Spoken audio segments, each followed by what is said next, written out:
Yo guys, Chris Gaming, Gamer. Welcome back to more Star Trek Online. Last time in Star Trek Online we did the mission Assimilation, and today we'll be doing the next and last mission of the Borg Advanced Story Arc, Fluid Dynamics. Alright, so before we get started with this mission, there are a few notes I would like to make. If by this point you have upgraded your weapons on your ships or weight team, you would want to do so now, because the Undine, not to be trifled with, they are very powerful. And there are a couple of tips I'd like to make a good mention of before we head into it.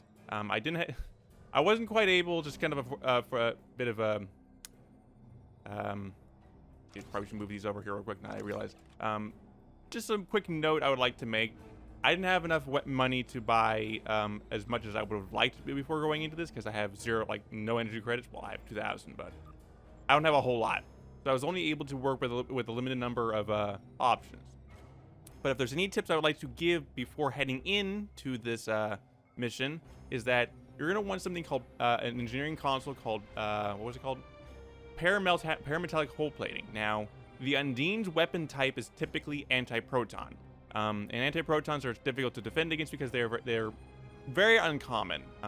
But they do pack a punch, and the parametallic hull plating gives you resistance to anti-proton damage, as well as Polaron, but that's irrelevant in this mission because it's just we're going to be dealing with a bunch of Borg, or a bunch of Undine. We're also going to be dealing with a bunch of Borg as well. So having something with a plasma resistance is good too, which we have already, but the parametallic hull plating is what I wanted to make good note of, because it will allow us to take less damage on the hull from their weapons. Another note I would like to make, or just a tip, is that the Undine shields are particularly weak to Tetrion damage. In all my years of playing this game, I'm not particularly sure why they're weak to Tetrion damage, but having Tetrion weapons will be a boon here, because you can whittle down their not only can you whittle down their shields a lot faster, but their hulls can take a lot of damage from it too.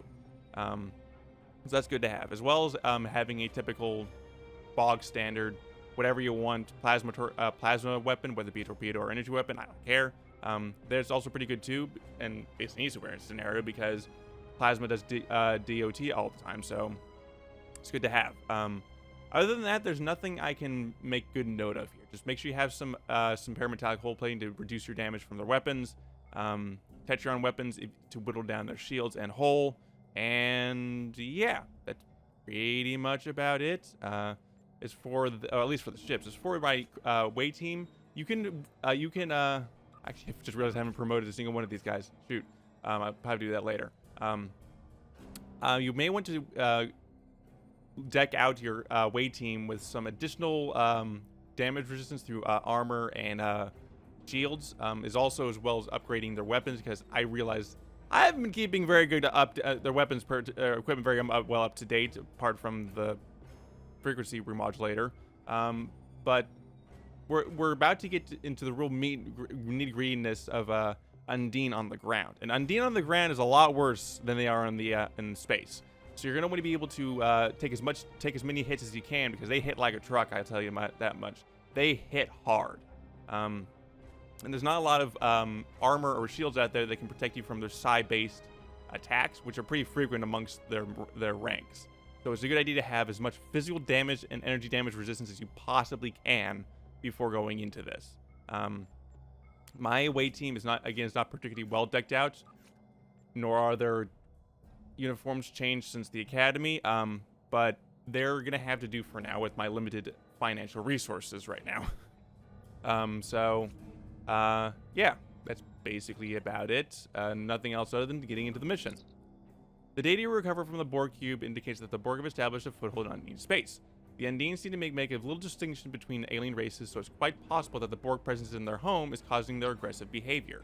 We cannot afford a full-out war with the Undine. Their biotechnology surpasses even our most advanced technology. Therefore, we have assembled an expedition to remove the Borg presence from Fluidic space. We found a system where the fabric of the two dimensions are breaking down. This is our best shot at creating a stable quantum singularity. The expedition will include the USS Voyager, commanded by Admiral Tuvok. He has analyzed the data you received from the Borg cube and is confident that he can create an artificial singularity.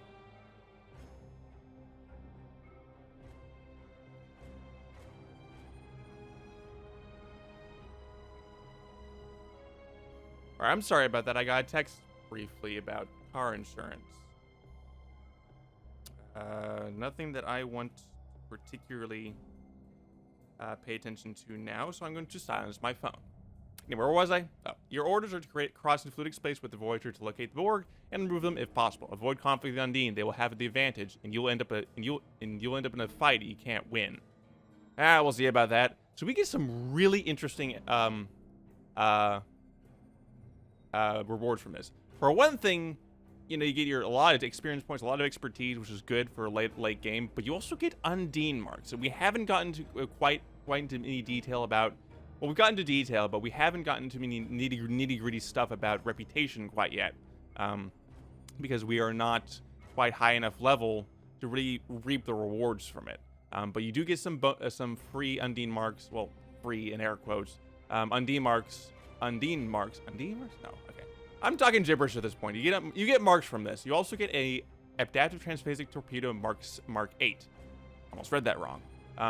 This is actually a really good weapon. The thing about transphasic weapons is that they deal less damage to the hull, but they have the added ability that they can that their bleed through the shields of your enemy or your target is much higher. So it's either pick or choose. Either you want more damage to the hull, or you want more damage to the hull through the shields.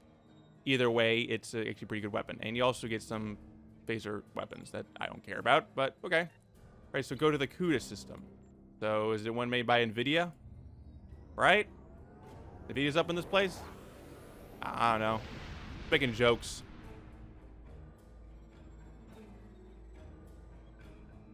All right, begin fluid dynamics, and we get awesome acting.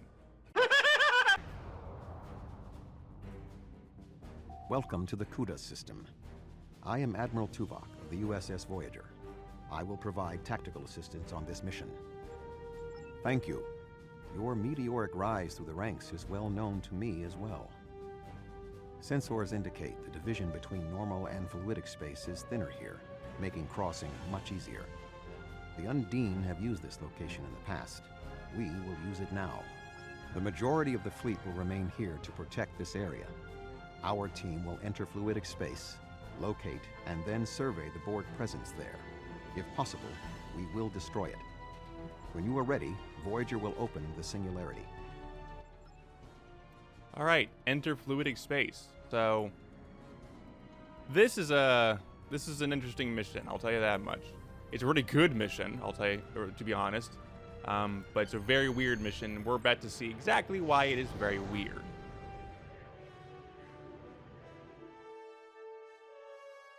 After a loading screen. It takes forever because it has to download stuff from the server. I mean, I get that, you know, on-demand downloading is a much more convenient way of getting into the game faster, but sometimes I would just prefer just downloads everything all at once and just save me the hassle and headache of having to wait for this to do this later. I don't know.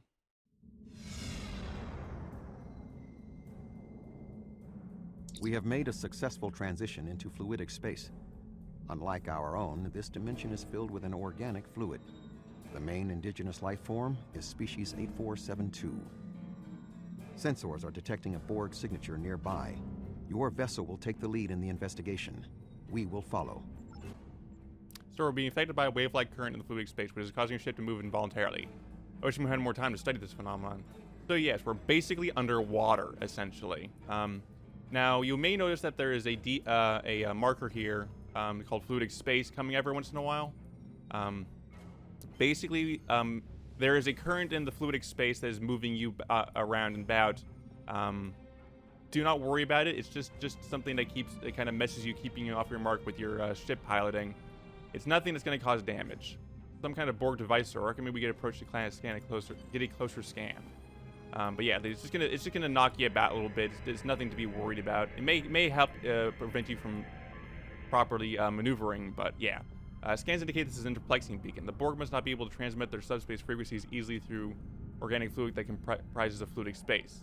These relays are boosting the signal to allow the communication with the collective in normal space. This means we should be able to follow these beacons to the Borg foothold here. So yeah, they have set up beacons because they can't communicate in this realm because, well, it's fluid, and fluid is more dense than nothing. Space. So that makes sense on a physicals level. You know, physics, stuff like that. Electromagnetic physics, stuff like that. But can I just say how cool fluidic space looks? Like all organic and creepy, and ooh, it's kind of creepy, but I love it all the same. Interplexing beacon. Interplexing. Data acquired, sir. There appears to be a total of 5 interplexing beacons in the sequence. The next one is just ahead. So they're kind of just putting it in a sequence, huh? Oh, but yeah, fluidic space is so cool. And you don't get to see it too often, but the depth of field effects that you got going here is actually pretty cool looking. I mean, I know the cryptic engines are not particularly advanced, especially nowadays, but it looks cool. It looks cool, I know. Right, next interplexing beacon. There. Got close enough. Captain, this beacon appears to be picking up a subspace transmission from within fluidic space with a Starfleet signature. I recommend we investigate, sir. This could be a ship in distress. We've been examining the data on the interplexing beacons, and we believe we may have discovered a vulnerability in the Borg subspace carrier wave technology. If it's acceptable to you, I would like the Venture to remain here and run some tests while you investigate the signal. We may not get another opportunity. For a second, I thought a couple of our ships were stuck on that interplexing beacon. Right, so there's a signal coming from over here. I'm gonna go full impulse. I don't care if it takes me forever to turn around. But there might be a signal coming from over there. Jeez, I'm getting knocked around like nuts. Don't quote me. Quote me out of context on that one. Why don't you? Getting knocked around like nuts. I'm going to. There we go.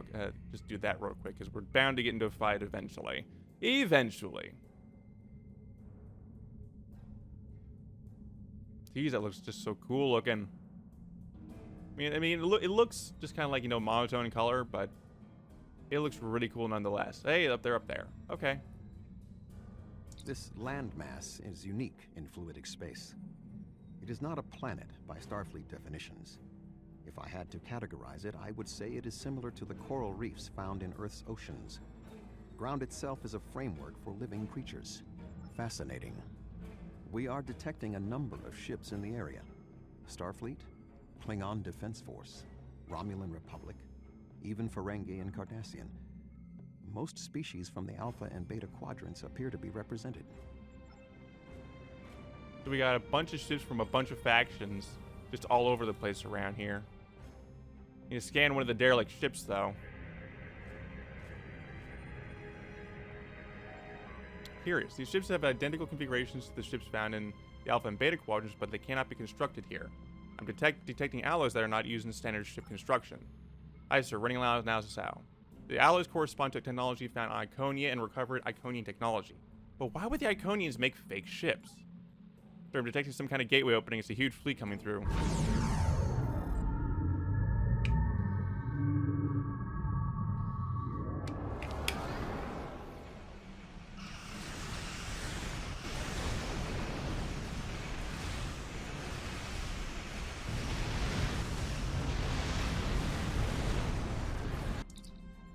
So we're picking up distress signal from the USS Venture. Captain Simmons to Voyager. The Borg are here. We're taking heavy fire and need immediate assistance. Well, that's what you get for staying behind, girl. Now I have to wait a couple hours. We'll be fine. I just need to turn this thing around in water. Yeah, they're not gonna make it, are they? Things still turn so slowly. Turning around, round and round, turning around. Just look how slowly this thing turns. This thing has an abysmal turn rate. Just absolutely abysmal. It's even worse than fluidic space. Also, kind of funny how nothing gets crushed in here with all this fluid bearing down on it. Even on the ship, too. And the other ships have disappeared. They're over there somewhere. Don't worry. They're over there. It'll be fine. They're not going to turn into the Venture at all. Oh, nope. Need to turn this thing around again. Tokyo Drift.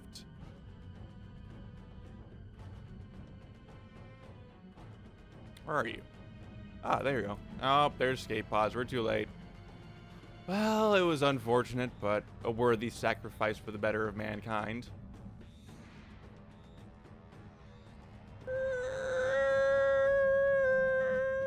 Dr. Cooper was an escape pod captain. He wants to speak. I never should have come on this mission. I'm a scientist, not an explorer. Take me out of this awful place right now. The Borg attacked and we had to abandon ship. We were floating here, waiting, and then Undine. They came out of nowhere, tore through us like tissue paper. We shouldn't have invaded their space. They're so strong, we're weak. Please take me out of here. I don't know. It all happened so fast. She insisted on being the last one to leave the ship. I don't even know if she made it out alive. Now, can we leave? Oh, he's a bit of a crybaby. All right. Scan the next interplexer. So yeah, that's basically the general gist for the first bit of this mission, if not the entire thing. I'm turning so slowly again. Oh hey, the Star Dancer. The Star Dancer is a form of a ship that you can't actually command, believe it or not. I don't think it has a class name. If it does, I'll put it on screen right now. But it is a ship that you cannot command. From what I have done research in the past, it was a remnant of the early development days of Star Trek Online. It was just a design concept that was never put into practice for players, but can be seen pretty frequently in missions commanded by NPC captains. Star Dancer is just another one of those examples. Again, it does not have, as far as I know, it does not have a class name, but it's also one that you can't play as, which is unfortunate because I actually think it looks pretty cool. It's a pretty cool looking ship. Star Trek Online has a really good knack of designing, or Cryptic has a good knack of designing good looking ships. Beacon scan, sir. The coordinates of a final beacon have been downloaded. This beacon is handling a significant amount of traffic, sir. So the Borg are just chattering away over there. And the final interplexer is sitting over here by that collective over there. So they've already set up shop here, as it happens. And when the Borg have set up shop somewhere, it's never good. And you're about to see why it's never good. Very much why it is never good. In fact, that got something in my mouth. Yeah, excuse me. When they give you a new respawn point, you know it isn't good. They knew what's going on here. You'll see why in a minute. This is the final beacon. I have the coordinates of Borg fleet. We're very close. Shields up, as they have been this whole entire time. I'm going to wait for everyone to catch up. Because I don't want to go in here with only 2 ships. Sit here. Wait for them to catch up. Come on, guys. Let's go. Let's go. Let's go, Pikachu! Alright, that's close enough. Alright, approaching the Borg fleet. Oh, well, we'll catch up eventually. Just get away from them. It's fine. It's fine. There's only about 1,000 cubes. Is much larger than we anticipated. Nevertheless, our orders are to remove as much of it as possible. Voyager will follow your lead. Yeah, there's only just 1,000 cubes sitting around here. It'll be fine. Their ships are getting warped. Matrix? It's enormous. I admit that it is an impressive structure. And I am the only one attacking this cube, am I? Probably. Well, it was a nice life. I did not mean to do that. Shoot. Maybe I could just get a plop a plasma fire on you. No. Woo! That's like an explosion. Okay, where are you going next? I'm not turning. I don't know where everyone's going. And we got a Borg virus again, I think, right? Assimilate ship, yeah. Alright, Spear. You're going down. You're going down! Because we just defeated 2 Borg cubes in a matter of minutes. See? That's how easy they go down. I'm not turning fast enough. I'm going to lower my speed here. Hopefully it'll get me to turn fast enough.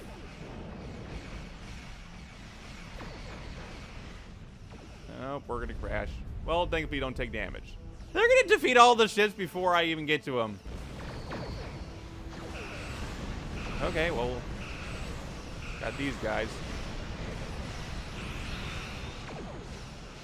Your ship is dealt 100,000 Tetron damage. Tetron threat.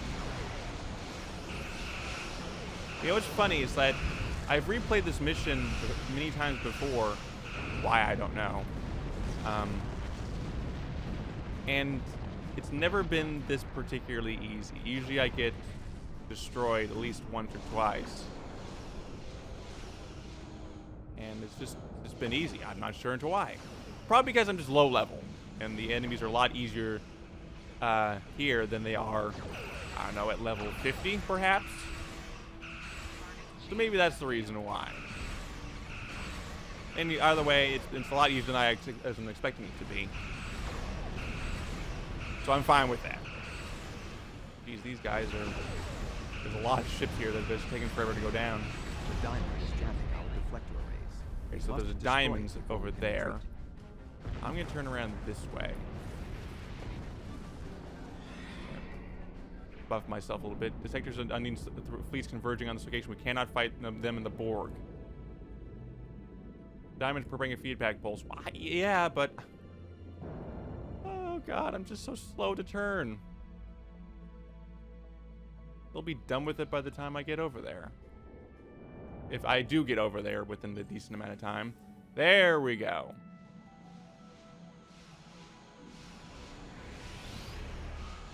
Alright, fire away. Oh, as soon as I fire at it, they just like, nope, I'm turning more threat than anyone else, so I'll just attack you. Yes, sometimes. Shields are down because Borg shield neutralizers are fun.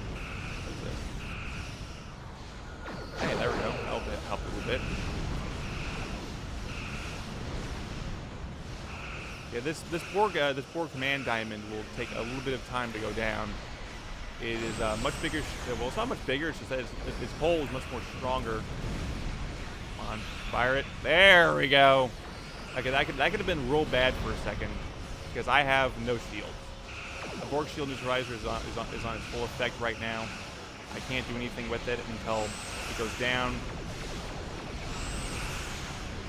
disturbing the peace. 100,000 disruptor damage. And anti-proton spread. Nope, do not attack the Voyager. Do not attack the Voyager. That could have been bad for a second. That could have been real bad. Okay, sorry if I'm not talking too much here. I'm just trying to focus. It's also probably not the most interesting mission of all. But I'm preparing a feedback pulse, so stop firing at it.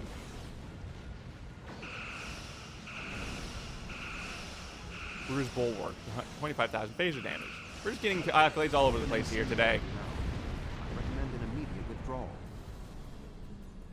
Yeah, you think, Mr. Tuvok? You think?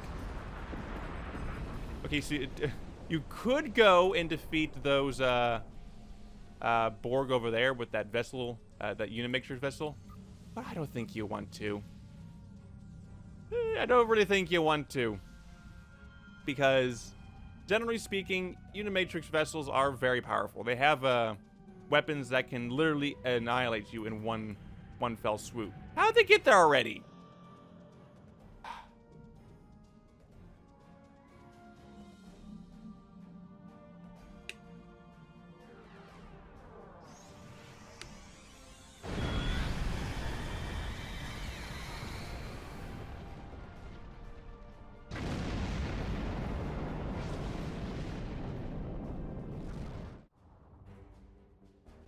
We need to report to Starfleet Command immediately.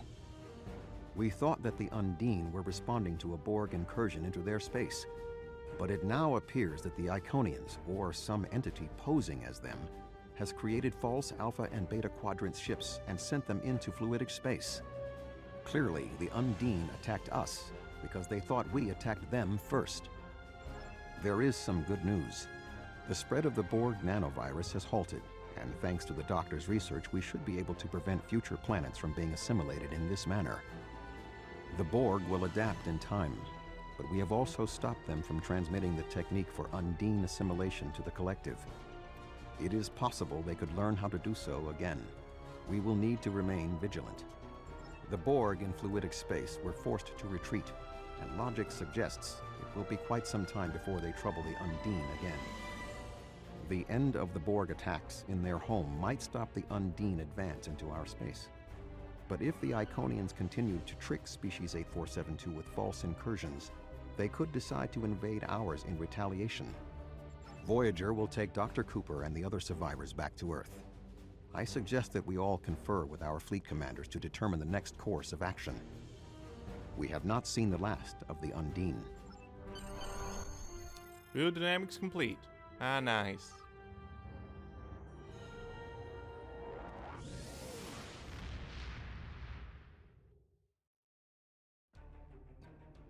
Right, report Captain Nicholas Martin. We may have not been able to remove the Borg presence in fluidic space, but it looks like the Undine will hopefully this will end their aggressiveness. However, finding reports of the false flagships in fluidic space troubling. If the Iconians are trying to trick the Undine into believing that we're invading their space, it could explain everything that has happened. Unfortunately, it only means that the Undine may be prompted to invasion of their own. If that happens, our entire dimension will be at risk. Yeah, you think? Alright. Congratulations, Captain. So Captain 35. Obtain a resource using reputation. Yes, we get that. I will go into that in much more detail a different time when we can really reap the rewards from it. So, that ends another story arc. Well, mostly. There is the Task Force Operations Borg Advance mission, but we are going to skip it. Because I don't really see a need to. And next time, we'll be starting the new Romulus story arc. And this is where things, as far as I think, really start heating up. More or less. Things get a lot more fun from this point forward. So, I'm real excited for this. So, we'll end things off here. So, join me next time for more Star Trek Online. We do the mission, New Romulus Aid. Yep, we're going into someplace completely brand new, too. See you guys later.